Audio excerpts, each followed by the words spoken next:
प्रिय विद्यार्थियों, गौतम धर्म सूत्र के प्रथम प्रश्न के प्रथम और द्वितीय अध्याय में हमने अभी तक अध्ययन कर चुके हैं। हम उसमें जो ब्रह्मचर्य आश्रम है या जो ब्रह्मचारी है उसके कर्तव्य, उसके नियम, उपनयन संस्कार की अवधि, उसका काल, इनके विषय में वर्णन किया है। साथ ही उनके लिए जो ब्रह्मचारी है उसके लिए क्या कर्म विहित है, क्या निषिद्ध है, इन सब का विधान बताया है। अब प्रथम प्रश्न के जो तृतीय अध्याय है उसका हम अध्ययन प्रारंभ करेंगे कि इस तृतीय अध्याय में ब्रह्मचर्य आश्रम के उपरांत गृहस्थ आश्रम, संन्यास आश्रम और वानप्रस्थ आश्रम, इनके विषय में वर्णन किया गया है। गृहस्थ आश्रम में भी चतुर्थ अध्याय में अधिक विस्तार के साथ वर्णन किया जाएगा। तो तृतीय अध्याय में मुख्य रूप से कि जो नैष्ठिक ब्रह्मचारी है उसके विषय में और सन्यासी और वानप्रस्थी के नियम के विषय में यहाँ पर व्याख्या की गई है, उनके विषय में वर्णन किया गया है। तो इसका जो पहला सूत्र है वो है तस्य आश्रम विकल्पम एके ब्रुवते, कि कुछ लोगों का एके ब्रुवते, कुछ जो विद्वान है, आचार्य हैं, उनका ये कहना है कि जो ब्रह्मचारी है जिसने वेद का अध्ययन प्रारंभ कर लिया है, उस ब्रह्मचारी को जो आश्रम है उस किसी भी आश्रम को स्वीकार करने की एक तरह से छूट होती है कि ब्रह्मचर्य आश्रम की अवधि पूरी करने के पश्चात जो ब्रह्मचारी बालक हैं, ब्रह्मचारी है, वो कोई किसी भी आश्रम को ग्रहण कर सकता है। यदि वो गृहस्थ आश्रम में प्रविष्ट होना चाहता है तो गृहस्थ आश्रम में प्रविष्ट हो सकता है, लेकिन यदि वो संन्यास या वानप्रस्थ आश्रम में जाना चाहता है, गृहस्थी जीवन नहीं व्यतीत करना चाहता, तो वो उन आश्रमों को भी ग्रहण कर सकता है। तो इन सब का अधिकार केवल उस ब्रह्मचारी को ही है कि चारों जो आश्रम है उन चारों आश्रमों में से किसी भी आश्रम को वो स्वीकार कर सकता है। कि ब्रह्मचारी गृहस्थो भिक्षु वैखानस है, कि वेदाध्ययन जब वो समाप्त हो जाए, वेद का ज्ञान प्राप्त कर ले गुरु के पास में जाकर के उपनयन संस्कार के पश्चात, तो वो जो ब्रह्मचारी है वो ब्रह्मचर्य का जीवन व्यतीत कर सकता है, गृहस्थ आश्रम का जीवन व्यतीत कर सकता है, भिक्षु, सन्यासी और वैखानस है, और जो वैखानस अर्थात वानप्रस्थ है उसका जीवन भी व्यतीत कर सकता है। कि हमारे भारतीय संस्कृति में चार आश्रम की व्यवस्था की गई है: ब्रह्मचर्य, गृहस्थ, वानप्रस्थ और सन्यास। यहाँ इस सूत्र में सन्यास का अर्थात भिक्षु, इस सन्यास आश्रम का को वानप्रस्थ से पहले रखा गया है, क्योंकि सन्यास आश्रम उसको प्रधानता दी गई है। तो प्रधानता के कारण ही सन्यास आश्रम को यहाँ वानप्रस्थ से पहले रखा है, अन्यथा सन्यास आश्रम वो वानप्रस्थ के बाद में आता है। तो वेदाध्ययन का अध्ययन करने के पश्चात जो ब्रह्मचारी है, वो बालक है, वो ब्रह्मचर्य आश्रम में ही रह सकता है या गृहस्थ आश्रम का आश्रय ले सकता है, भिक्षु सन्यास आश्रम को ग्रहण कर सकता है, या वैखानस है या वानप्रस्थ आश्रम उसका जीवन प्रारंभ कर सकता है। तेषां गृहस्थो योनि अप्रजनत्वात् इतरेषां, कि जो गृहस्थ आश्रम है उस गृहस्थ आश्रम को ही इतरेषां के अन्य जो आश्रम है, वो गृहस्थ आश्रम उसे क्या बताया है, उत्पत्ति स्थान है। कि यदि कुल को आगे बढ़ाना है, वंश को आगे बढ़ाना है, संतान की उत्पत्ति की व्यवस्था है, तो वो गृहस्थ आश्रम के अतिरिक्त अन्य आश्रमों में नहीं है। तो इसलिए संतान आदि की उत्पत्ति के लिए जो गृहस्थ आश्रम है, इस गृहस्थ आश्रम को ही उत्पत्ति स्थान बताया है। कि गृहस्थ आश्रम के अतिरिक्त अन्य जो आश्रम है वहाँ पर संतान आदि उनकी उत्पत्ति की व्यवस्था शास्त्रों में नहीं बताई गई है। इसलिए इस आश्रम में ही, ये चारों आश्रमों में जो गृहस्थ आश्रम है वो ही संतान आदि का, प्रजा आदि की उत्पत्ति स्थान है। इस गृहस्थ आश्रम के विषय में आपके प्रथम प्रश्न का चतुर्थ अध्याय है उसमें विस्तार से इसके विषय में वर्णन किया गया है, क्योंकि गृहस्थ आश्रम को बहुत अधिक महत्वपूर्ण स्थान दिया गया है। कि और जो तीनों आश्रम हैं वो सारे आश्रम सभी जीव जंतु प्राणी सभी आश्रम इस गृहस्थ आश्रम के ऊपर ही निर्भर करते हैं, इसलिए इसको भी बहुत अधिक महत्व दिया गया है। इसके विषय में हम आगे अध्ययन करेंगे। तो अभी इस तृतीय अध्याय में केवल ब्रह्मचारी, संन्यास और जो वानप्रस्थ है उसके नियम आदि के विषय में वर्णन किया गया है। तो ब्रह्मचर्य जो है, व्रत का पालन करने वाला, जिसने ब्रह्मचर्य आश्रम की अवधि पूरी कर ली है, वेद का अध्ययन पूरा कर लिया है, ये करने के पश्चात वो जो व्यक्ति है वो चारों आश्रमों में से किसी भी आश्रम का आश्रय ले सकता है। और तत्रोक्तम ब्रह्मचारिण है, तो यहाँ पर जो है ब्रह्मचारी के जो नियम है वो तत्रोक्तम पहले ही बता दिए हैं। अर्थात प्रथम पृष्ठ का जो द्वितीय अध्याय है कि उपनयन के पश्चात जो है वो गुरु के पास में जाकर अध्ययन प्रारंभ करे, तो उसके लिए क्या विहित है, क्या निषिद्ध है, उसके क्या नियम है, ये सब जो है वहाँ पर बताए जा चुके हैं। और जो ब्रह्मचारी ने, और जो नैष्ठिक ब्रह्मचारी है अर्थात जो गृहस्थ आश्रम में प्रवेश नहीं करना चाहता और नैष्ठिक अर्थात आजीवन ब्रह्मचर्य व्रत का पालन करना चाहता है, तो उसके लिए वो जो है उन्हीं नियमों का पालन करना चाहिए कि जो ब्रह्मचर्य आश्रम की अवधि पूरी होने के पश्चात गृहस्थ आश्रम में प्रवेश करना चाहता है तो उसके लिए भी कुछ नियमों का तो पालन करना आवश्यक है, बाकी वो गृहस्थ आश्रम में प्रवेश कर सकता है। लेकिन जो नैष्ठिक अर्थात आजीवन ब्रह्मचारी रहना चाहता है उसे ब्रह्मचर्य आश्रम के जो नियम आदि हैं उन नियमों का पूर्ण रूप से पालन करना चाहिए। आचार्य अधीनत्वम अंतम, और नैष्ठिक जो ब्रह्मचारी है, जो आजीवन ब्रह्मचर्य व्रत का पालन करता है, वह जीवन पर्यंत, अंतम अर्थात जीवन पर्यंत आचार्य अधीनम, अपने आचार्य के अधीन ही रहे, अर्थात गुरुकुल में गुरु के पास में निवास करते हुए आचार्य की सेवा करते हुए गुरु के पास में रहे, गुरु के अधीन रहे। गुरोह कर्म शेषेण जपेत, और वहां पर रह करके गुरोह आचार्य की सेवा के उपरांत, यहाँ गुरु शब्द से माता पिता आदि का भी जो है अर्थ लिया जाता है कि आचार्य आदि जो है उनकी सेवा करने के उपरांत, गुरु की सेवा करने के उपरांत शेष समय में जो है जो ब्रह्मचारी है, नैष्ठिक ब्रह्मचारी है, वो जो है जपेत, जप करे, अर्थात जो उसके लिए विधि बताई गई है जप की विधि, उसका जो है वो पालन करे, उस आश्रम में रह करके जप में अपना समय व्यतीत करे। गुरु अभावे तत् अपत्य वृत्ति तत् अभावे वृद्धे स ब्रह्मचारिण्य अग्नोवा। अब यदि गुरु जो है वो नहीं हो, गुरु के न होने पर, कि गुरु के अभाव में तत् अपत्य, कि उसके प्रति बताई गई जो वृत्ति का आचरण है वो तत् अपत्य उसके पुत्र के प्रति करे, कि गुरु के साथ कैसा व्यवहार करना चाहिए, किस तरह से गुरु की सेवा शुश्रूषा करनी चाहिए, तो ये सब जो नियम बताए गए हैं, गुरु के प्रति कर्तव्य बताए गए हैं शिष्य के, उन सब कर्मों को जो है वो गुरु के प्रति तो करे, लेकिन यदि गुरु नहीं हो, गुरु का अभाव हो, तो वो गुरु के पुत्र के प्रति उन सब आचरणों को करे। और तद अभावी, और यदि गुरु पुत्र का भी अभाव है, वो भी नहीं है, तो वृद्धे, तो जो वृद्ध हो, अर्थात वृद्ध से यहाँ तात्पर्य आयुष में वृद्ध से तो है ही, साथ ही साथ विद्या में भी जो वृद्ध हो, कि जो विद्या में निपुण हो, विद्वान हो, विद्या में व्रत बढ़ा हुआ हो, श्रेष्ठ हो, आयु में श्रेष्ठ हो, ऐसे व्यक्ति के प्रति वो जो है अपने जो आचार हैं, उसके कर्तव्य हैं, उनका पालन करे। स ब्रह्मचारिण्य अग्नोवा, और यदि श्रेष्ठ व्यक्ति भी नहीं, विद्या या आयु में बढ़ा हुआ श्रेष्ठ व्यक्ति भी उसे यदि नहीं मिलता है, तो उसके अभाव में स ब्रह्मचारिण्य, साथ में पढ़ने वाला साहध्यायी जो ब्रह्मचारी होता है, उस ब्रह्मचारी के प्रति वो जो है अपना कार्य करे, उस वृत्ति का जो है पालन करे। अग्नोवा, अथवा उसके भी अभाव में अग्नि में जो है व्रत अपना कर्म करे, अर्थात समित जो हवन आदि है, समिधाओं का हवन आदि जो कर्म बताए गए हैं उसके लिए उन कर्मों को वो करे। तो ब्रह्मचर्य आश्रम में रह करके जो उसके लिए नियम बताए गए थे, उन्हीं नियमों का पालन जो है वो नैष्ठिक ब्रह्मचारी जो है वो करे। गुरु का अभाव होने पर उसके प्रति अपने कर्मों का पालन करे, पुत्र के अभाव में होने पर श्रेष्ठ व्यक्ति जो है उसके प्रति वृत्ति का आचरण करे, और वो भी नहीं हो तो साथ पढ़ने वाला जो ब्रह्मचारी है, साहाध्यायी ब्रह्मचारी है, उसके प्रति वो उस आचरण को करे। और उसका भी यदि अभाव होता है तो अग्नि में अर्थात समिधाओं आदि के द्वारा अग्नि में यज्ञ, हवन, पूजा पाठ आदि कर कर्म में नियुक्त रहे। तो इस प्रकार से इस वृत्ति का जो है वो पालन करे। एवं व्रतौ ब्रह्मलोकम अवाप्नोति जितेंद्रिय है कि इस प्रकार से,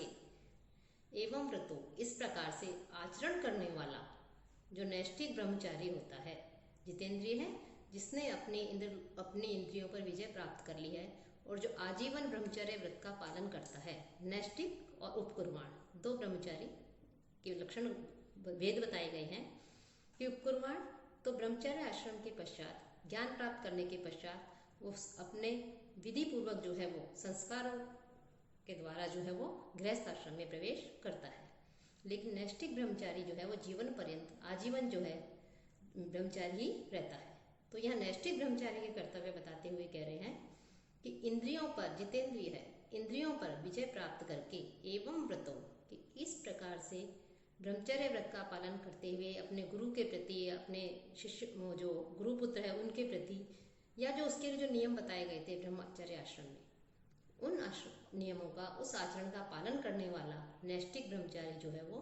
ब्रह्मलोकम अवाप्नोति, ब्रह्मलोक को जो है प्राप्त करता है। उत्तरेशम च एतद विरोधी, और ब्रह्मचर्य आश्रम के बाद के जो आश्रम हैं उनमें भी एतद विरोधी ब्रह्मचर्य आश्रम के जो प्रतिकूल नियम हैं वो जो है समान रूप से वहां भी विहित है। अर्थात जिन कार्यों को करने की जो है निंदा की गई है, जो शास्त्र विरुद्ध है, शास्त्र सम्मत नहीं है, ऐसे कार्य जो ब्रह्मचर्य आश्रम में ब्रह्मचारी के लिए निषिद्ध बताए गए हैं, वो कार्य गृहस्थ आश्रम, संन्यास आश्रम, वानप्रस्थ आश्रम जो आश्रम है उनमें भी उन नियमों का पालन करना चाहिए। कि जैसे दूत आदि कर्म है, जुआ आदि है, ये सब वहाँ निषिद्ध बताया है, तो ये अन्य आश्रमों में भी जो है निषिद्ध बताया है। तो जो नियम आदि जो है वो नियम, कुछ नियमों की तो उनको छूट मिल जाती है, लेकिन जो शास्त्र विहित नियम है उनकी तो छूट मिल जाती है, लेकिन जो शास्त्रों के द्वारा निषिद्ध बताए गए हैं, जो प्रतिकूल हैं, वो जो है यहाँ भी अन्य आश्रमों में भी जो है उनका पालन करना पड़ता है, पालन करना चाहिए। अब जो ब्रह्मचर्य आश्रम के विषय में इसके पहले वाले अध्याय में बताया जा चुका है, यहाँ पर जो जीवन पर्यंत नैष्टिक ब्रह्मचारी है उसके लिए अभी कर्तव्य बताए हैं। अब आगे के सूत्र जो है 10वां सूत्र जो है, इसमें जो संन्यास आश्रम है, जो सन्यासी है, उसके नियम बताए गए हैं कि उसे के कर्तव्य बताए गए हैं। अनिचयो भिक्षु, कि जो सन्यासी है जिसने संन्यास आश्रम में प्रवेश कर लिया है, उसको अनिचयो, उसको किसी भी द्रव्य आदि का संग्रह नहीं करना चाहिए। कि संन्यास निचयो द्रव्य संग्रह तद अहितः स्यात्, कि जो सन्यासी है उस सन्यासी को संग्रह का, किसी भी वस्तु का, किसी भी द्रव्य का जो है संग्रह का यहाँ पर निषेध किया गया है, उसे किसी का संग्रह नहीं करना चाहिए। ऊर्ध्वरेतः, और सन्यासी को ऊर्ध्वरेता होना चाहिए। ऊर्ध्वरेता का तात्पर्य है वीर्य भंग नहीं होने देना चाहिए, उसे अपनी इंद्रियों को परिपूर्ण रूप से नियंत्रण रखना चाहिए। इंद्रियों को जो है अपने नियंत्रण में रखे, इंद्रियों को जो है इधर उधर के जो है आसक्ति वाले जो वस्तुएं हैं, जो स्त्री आदि हैं, उनके प्रति जो है उनको आसक्त नहीं करे, तो अपनी इंद्रियों पर जो है पूर्ण रूप से नियंत्रण करे और उसे ऊर्ध्वरेता अर्थात वीर्य भंग नहीं होने वाला होना चाहिए। ध्रुवशीलो वर्षासु, और सन्यासी जो है उसे वर्षा काल में एक ही स्थान पर निवास करना चाहिए। ध्रुवशीलो कि एक ही स्थान पर जो है सन्यासी को निवास करना चाहिए, कि जो वर्षा काल है उस पूरे वर्षा काल में एक स्थान पर जो है निवास करना चाहिए। कि हम देखते हैं अभी भी बहुत से जो ऋषि मुनि हैं, साधु हैं, वो भी जो है कहते हैं चातुर्मास्य, कि ये जो मुनि हैं, ये ऋषि हैं, ये चातुर्मास्य करेंगे। तो अर्थात वो जो वर्षा ऋतु का जो बताई गई है, उस वर्षा ऋतु के अंदर 4 महीने करीब वो जो है वो एक ही स्थान पर, वहीं पर जो है वो निवास करते हैं, वो उसी जगह एक स्थान पर ही रहते हैं। तो जो सन्यासी है वो सन्यासी जो है वर्षा ऋतु में एक ही स्थान पर रहने के लिए उसे जो है कहा गया है। भिक्षार्थी ग्रामम यात, और भिक्षा के लिए, भिक्षा मांगने के लिए ग्रामम यात गांव में जाए। कि भिक्षा केवल भिक्षा के लिए, वैसे गांव में जाकर के भ्रमण नहीं करे, लेकिन जो किसी मंदिर, देवालय में अथवा मंदिर में या वृक्ष आदि जो है उनके नीचे, ऐसी जगह जो है वो निवास करे शेष समय में, और केवल भिक्षा मांगने के लिए ही जो गांव है उस गांव में प्रवेश करे। जघन्यम अनिवृत्तम चरित, और जघन्यम अनिवृत्तम चरित, और भिक्षा के समय, भिक्षा काल में यदि किसी घर में देर हो जाए, भिक्षा के समय यदि किसी घर में जाते समय देर हो जाए तो न तद भूय है, तो वहां से जो है बिना लौटे ही प्रवेशे, वो जो है वहां पर भिक्षा ग्रहण करे, अर्थात दोबारा जो है वहां पर भिक्षा के लिए नहीं जाए। कि यदि किसी कारण से किसी घर में भिक्षा के लिए वो लेट हो जाता है, चला जाए, तो वहां से वो लौटे, बिना लौटे ही जो है भिक्षा ग्रहण करे, अर्थात दोबारा जो है वो भिक्षा मांगने के लिए, यदि एक स्थान से उसे भिक्षा प्राप्त नहीं होती है जहां वो गया है, तो दोबारा जो है भिक्षा लेने के लिए वो वहां से किसी गांव में नहीं जाए। निवृत्त आशी, और निवृत्त आशी, और उसे अधिक भिक्षा के लोभ से, लालच से जो है आशी ही निवृत्त आशीर्वाद आदि नहीं देना चाहिए। कि वो इस लालच से जो है किसी को किसी को आशीर्वाद दे दे कि पुत्रवती भव, सौभाग्यवती भव, और भी बहुत से तरह के आशीर्वाद दे दें, कि किस लालच से, कि मैं इन्हें आशीर्वाद दूंगा तो ये जो है मुझे प्रसन्न होकर के और अधिक भिक्षा देंगे। तो इस प्रकार के लालच से, उन्हें भिक्षा के अधिक भिक्षा प्राप्त करने के लालच से किसी को जो है आशीर्वाद नहीं देना चाहिए। आशीर्वाद जो है सहज भाव से, उन्हें चाहे भिक्षा दें या नहीं दें, उन्हें जो है भिक्षा आशीर्वाद उनका देना उनका कर्म है, तो आशीर्वाद देना चाहिए। वाक चक्षु कर्म संयत है, और वो अपनी वाक यानी वाणी, चक्षु नेत्र, और कर्म और अपने जो कर्म है उन कर्मों में संयत है, संयम रखे। कि वाणी के ऊपर नियंत्रण रखे, वाणी का संयम रखे, अर्थात मौन रहे, जहां आवश्यकता हो वहीं जो है वो बोले, बाकी वो मौन धारण करे। नेत्र चक्षु जो है उनका जो है क्या करे, उनके ऊपर भी नियंत्रण रखे, कि नेत्र तो जो है वो इधर उधर जिसके प्रति वो आसक्त हो सकता है, जो उसके नेत्रों को आकर्षित करें, खींचे, इस तरह की वस्तुओं से जो के प्रति जो है वो नेत्रों को संलग्न नहीं होने दे, उन नेत्रों पर भी जो है वो नियंत्रण करे। और जो कर्म है उन कर्मों के प्रति भी जो है वो ज्यादा कर्म जो है उनमें भी जो है संयम रखे। अर्थात जो सन्यासी है वो न तो अधिक व्यर्थ का बोले, जहाँ आवश्यकता हो वहीं बोले, बाकी वो मौन धारण करके रहे, इधर उधर जो है व्यर्थ में अपने नेत्रों को नहीं लगाए, इधर उधर जो है जो अत्यधिक आकृष्ट करती हैं, जो उसके धर्म उसे धर्म से अपने नियमों से विरुद्ध ले जाए, इस तरह की वस्तुओं को जो है वो न देखे। और जो उसके लिए विहित कर्म बताए हैं शास्त्रों में सन्यासी के लिए, उन कर्मों को करे, उसके अतिरिक्त जो कर्म है उन कर्मों को वो करने की चेष्टा नहीं करे, उन कर्मों के ऊपर भी वो नियंत्रण रखे। कौपीन आच्छादनार्थे वासो विभ्रयात, और आच्छादनार्थे केवल अपने जो शरीर के जो गुप्त अंग हैं उन अंगों के आच्छादन भर के लिए केवल ढकने के लिए ही कौपीन जो वस्त्र है उस वस्त्र को विभ्रया वो धारण करे, कि जिससे केवल उसके शरीर के जो गुप्त अंग हैं वो अंग ढक जाए। तो इस प्रकार के जो वस्त्र है उस वस्त्र को जो है सन्यासी को धारण करना चाहिए, अर्थात उसे सब प्रकार के मोह माया आदि सबसे दूर हो जाना चाहिए, वस्त्र आदि सबका परित्याग कर देना चाहिए। केवल जो शरीर के जो गुप्त अंग बताए हैं उनको ढकने के लिए ही जो जितने वस्त्र की आवश्यकता है उस वस्त्र को वो धारण करे। और वो वस्त्र भी कैसा हो, प्रहीणम एके निर्निज्य, और वह जो कौपीन कहते हैं उसको, जो जिसे लंगोटी वगैरह भी कहते हैं, वो भी पुराना हो, और यदि किसी दूसरे के द्वारा दिया गया है उसे, तो उसे वो धो करके जो है स्वच्छ करके वो उसे पहन सकते हैं। साथ ही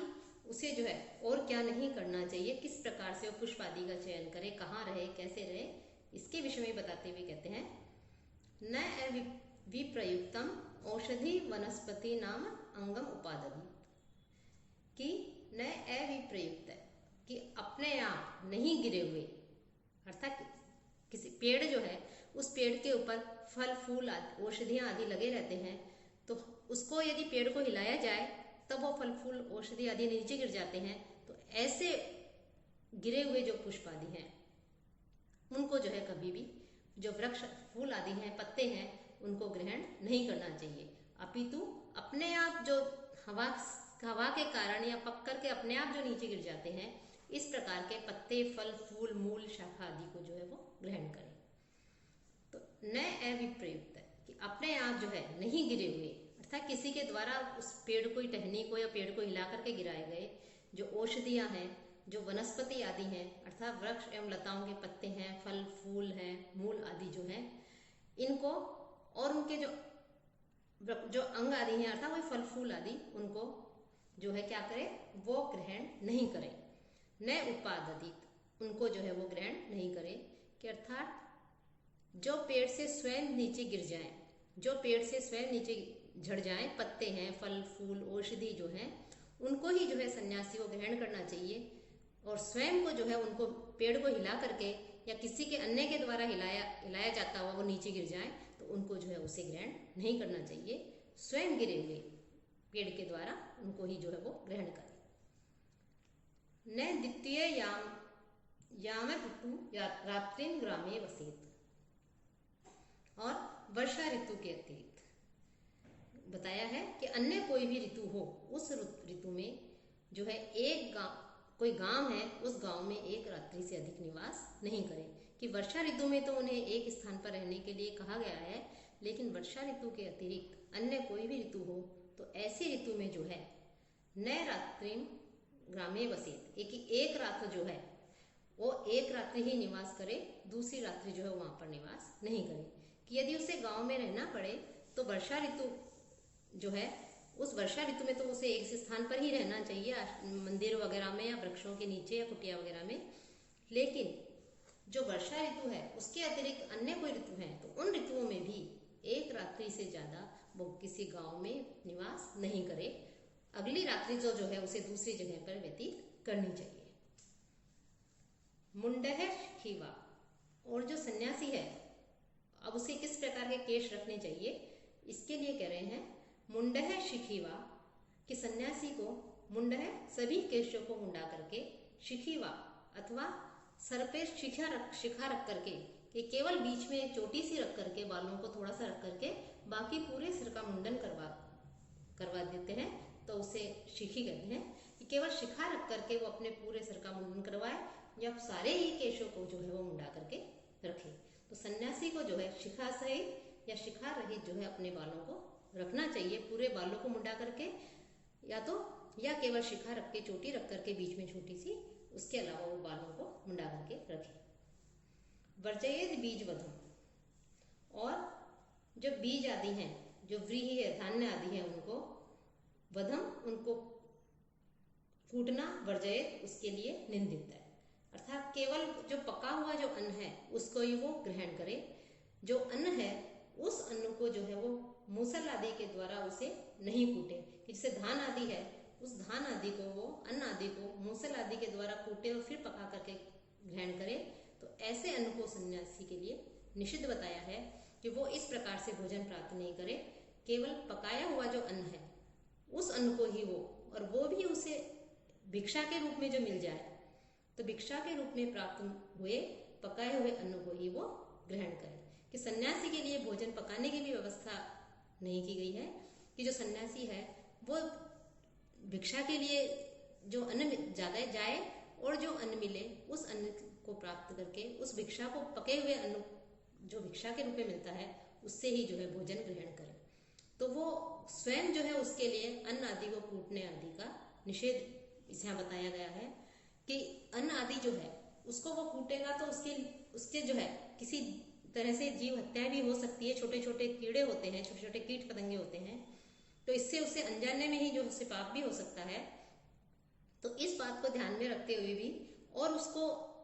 दूसरा, वो संन्यास आश्रम में रह करके अपने मोक्ष के लिए प्रयत्न कर रहा है, मोक्ष प्राप्त करना चाह रहा है, ईश्वर के पास जाना चाह रहा है, ज्ञान प्राप्त करता हुआ, जो है कल्याण के कार्य करता हुआ, धर्म का पालन करता हुआ, तो उसके लिए जो है इस प्रकार से उस सन्यासी के लिए जो है अन्न आदि जो है उसको कूटने का निषेध किया है। वो केवल पकाए हुए अन्न की ही भिक्षा ग्रहण करे। समोभूतेषु हिंसा अनुग्रही, कि समोभूतेषु, भूतेषु हिंसा, कि जो भूत हैं, प्राणी हैं, उनके साथ समान व्यवहार रखना चाहिए। हिंसा अनुग्रह और पीड़ा पहुंचाने पर या अनुग्रह करने पर, कि यदि कोई प्राणी है वो उन्हें कष्ट पहुंचाते हैं या किसी तरह से कष्ट देते हैं, सन्यासी को पीड़ा पहुंचाते हैं, उसके प्रति भी और उस सन्यासी के प्रति अनुग्रह करने वाले तथा दया भाव रखने वाले ऐसे प्राणियों के प्रति भी एक समान व्यवहार रखना चाहिए। कि कोई प्राणी यदि सन्यासी के प्रति, एक प्राणी तो अच्छा व्यवहार कर रहा है, दूसरा जो है उसके प्रति दुष्टता का व्यवहार कर रहा है, तो उन्हें पीड़ा पहुंचा रहा है, तो ऐसे सारे ही प्राणियों के प्रति जो उन्हें कष्ट पहुंचा रहे हैं और जो उनके ऊपर अनुग्रह कर रहे हैं, उन पर दया कर रहे हैं, ऐसे प्राणी, दोनों तरह के प्राणियों के प्रति एक समान व्यवहार जो है सन्यासी को रखना चाहिए। अनारंभी और एही और पारत्रिक, कि जो उसके लिए अग्निहोत्र आदि जो कर्म है और अन्य कर्मों की जो व्यवस्था की गई है, जो उन्हीं कर्मों को वो करे, किसी और कर्म को जो है वो आरंभ न करे।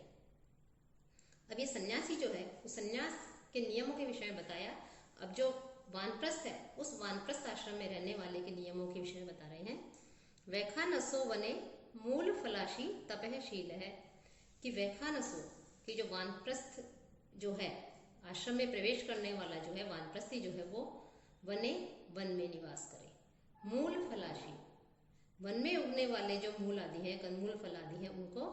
और फल आदि जो है आशी कि फल आदि का भक्षण करे, उनको खाए। तपहशील है और तपस्या आदि जो है उस तपस्या आदि का आचरण करता रहे। श्रावणकेन अग्निमादाय, कि श्रावणक शास्त्र तथा वैखानस शास्त्र है उसके अनुसार अग्निमादाय कि अग्नि का आधान करे, अर्थात सायंकाल और प्रातःकाल दोनों समय ही उसके लिए अग्नि का आह्वान करके, अग्नि का आधान करके दोनों समय जो है उसके लिए हवन आदि करने की व्यवस्था बताई गई है, कि सायंकालीन और प्रातःकाल दोनों समय जो है उसे हवन करना चाहिए। अग्राम्य भोजी, कि गांव की जो भी कोई भी वस्तु है उस वस्तु को ग्रहण नहीं करे। इससे पहले जो आश्रम था उसमें तो गांव से भिक्षा मांग प्राप्त करके उस भोजन को ग्रहण करने की व्यवस्था बताई थी, लेकिन यहाँ पर जो है गांव में उत्पन्न कोई भी वस्तु है, उन वस्तुओं का जो है गांव की कोई भी वस्तु जो है वो ग्रहण नहीं करे। उसे वन में जो कुछ भी प्राप्त हो जाए, कंदमूल आदि, फल आदि, उसके ही भोजन की व्यवस्था बताई गई है। साथ ही साथ उसे देव, पितृ, मनुष्य, भूत, ऋषि पूजक है। साथ ही साथ उसके लिए पंच महायज्ञ की व्यवस्था भी की गई है, कि देव यज्ञ, पितृयज्ञ, अतिथि यज्ञ, भूत यज्ञ और ऋषि यज्ञ, ये सारे जो यज्ञ हैं इन सब की पूजा करें। अर्थात प्रतिदिन जो है उसके लिए पंच महायज्ञों का विधान बताया है, कि वानप्रस्थी को प्रतिदिन पंच महायज्ञ अवश्य नियमित रूप से जो है नियम पूर्वक करने चाहिए। इन पंच महायज्ञ के विषय में जो है आप BA फर्स्ट ईयर में भी जो है, प्रथम वर्ष में भी आप अध्ययन कर चुके हैं भारतीय संस्कृति के तत्व में, और आगे भी जो है इसके विषय में बताया जाएगा। तो जो है ये पंच महायज्ञ वानप्रस्थी के लिए बताए गए। सर्वातिथि ही प्रतिषिद्ध वर्जम, कि प्रतिषिद्ध वर्जम कि जो निषिद्ध है उसको छोड़ करके सर्व अतिथि, वानप्रस्थी व्यक्ति के लिए सभी जो है वो अतिथि होते हैं। अच्छा, निषिद्ध कौन? कि जो कोई चोर कर्म करने वाले हैं, चोरी आदि करने वाले हैं, कोई दुष्ट है, नीच है, पतित है, असत्य बोलने वाले हैं, तो ऐसे लोगों को छोड़ करके जो भी व्यक्ति हैं वो सारे ही वानप्रस्थी जो है, वानप्रस्थ आश्रम में रहने वाला जो व्यक्ति है उसके अतिथि होते हैं। वैश्कम उपयुंजित, कि और कि व्याघ्र आदि जो हिंसक पशु हैं उनके द्वारा मारे गए जो जीव हैं उनके मांस को का भी जो है वो भक्षण कर सकता है। विष का अर्थात जो फल फूल आदि नहीं मिले तो व्याघ्र आदि जो इस प्रकार के हिंसक पशु हैं कि जो मृग आदि को मार देते हैं, तो उनके द्वारा मारे गए जो जीव आदि हैं उनके मांस को जो है वैश्कम, उनके मांस को जो है वो उपयुंजित उनको ग्रहण कर सकता है, खा सकता है। कि यदि वानप्रस्थी को कंदमूल फल नहीं मिले, वन में उगने वाले किसी भी प्रकार के फल आदि की, कंद आदि की अवस्था नहीं हो, उसे प्राप्त नहीं हो, तो अपने प्राणों को बचाने के लिए वो जो है किसी स्वयं वध नहीं करे किसी का, लेकिन किसी हिंसक पशु के द्वारा मारा गया कोई जीव है मृग आदि कोई जीव किसी हिंसक पशु के द्वारा मारा गया है, व्याघ्र आदि के द्वारा, तो उसको तो जो है वो ग्रहण कर सकता है। और यहाँ भी जो है शास्त्रों में जिन पशुओं के मांस भक्षण का कहा बताया है, उन्हीं पशुओं के मांस का भक्षण कर सकता है। और जिन पशुओं के मांस का निषेध किया गया है शास्त्रों में, उन पशुओं के मांस का जो है यहाँ भी निषेध माना जाए, उनके भी मांस का भी जो है वो भक्षण न करे। न फाल कृष्णम अधितिष्ठेत। और वानप्रस्थी जो है वो वन में रह रहा है, तो वन में रहते हुए वो जो हल से फाल कृष्णम, हल से जोता गया जो खेत है, उस खेत में वो नहीं जाए। कि जो खेत आदि हैं, जो हल चला करके जो खेत जोते हैं, उसमें नहीं जाए। अर्थात वहां पर जो हल कहाँ चलाया जाएगा? खेत में, जहाँ पे अन्न आदि जो है उत्पन्न होगा, तो वहां जाकर के उस अन्न आदि को भी जो है वो ग्रहण नहीं करे। कि हल से जोते गए खेत से तात्पर्य है कि खेत में जाकर के जो है अन्न आदि को उठा करके नहीं खाए। ब्राह्मण चैन प्रविशेष। और किसी गांव में भी जो है वो प्रवेश नहीं करे।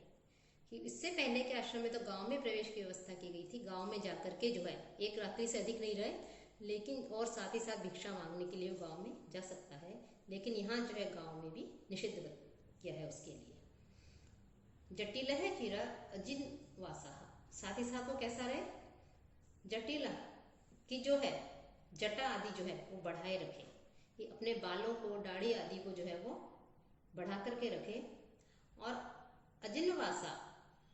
और जो मृगचर्म आदि हैं उनको उत्तरीय के रूप में धारण करे। चिरम की जो दर्भ आदि से निर्मित जो वस्त्र हैं, घास आदि से जो निर्मित जो वस्त्र हैं, उनसे निर्मित वस्त्रों को वह धारण करे। और जो अजिनवा और जो मृगचर्म है उनको जो है वासा अर्थात उनको उत्तरीय के रूप में जो है फिर वो धारण करे। कि दर्भ आदि से निर्मित वस्त्रों को धारण करे और मृगचर्म आदि को भी उत्तरीय के रूप में वो धारण करे। साथ ही साथ सन्यासी के लिए तो बालों के मुंडन की व्यवस्था की गई थी, या शिखा सहित या शिखा रहित केवल पूरे सर का मुंडन, या केवल चोटी रख करके पूरे सिर के मुंडन की व्यवस्था बताई गई है। और यहाँ पर जो है जटा आदि रखने के लिए कहा गया है कि जटा आदि, केश आदि, दाढ़ी आदि वो बढ़ा करके रखे। न अति संवत्सरम भुंजीत। और 1 वर्ष से अधिक समय से रखी हुई किसी भी वस्तु का न भुंजीत, वो सेवन न करे। कि 1 वर्ष से अधिक समय तक यदि कोई वस्तु रखी हुई है, कि पुष्प, फल, फूल आदि जो हैं, जो पुराने सड़ चुके हैं, खराब हो चुके हैं, गल चुके हैं, ऐसे इस प्रकार की इन चीजों को जो है जो 1 वर्ष से अधिक रखी हुई है, उस वस्तु को भी भोजन के रूप में ग्रहण नहीं करे। एकाश्रम्यम तो आचार्य प्रत्यक्ष विधानात् गृहस्थस्य गृहस्थस्य। कि सभी आचार्य जो है यहाँ पर जो अंत में जो है ये कह रहे हैं, गृहस्थ आश्रम जो उसकी श्रेष्ठता बताते हुए कहते हैं कि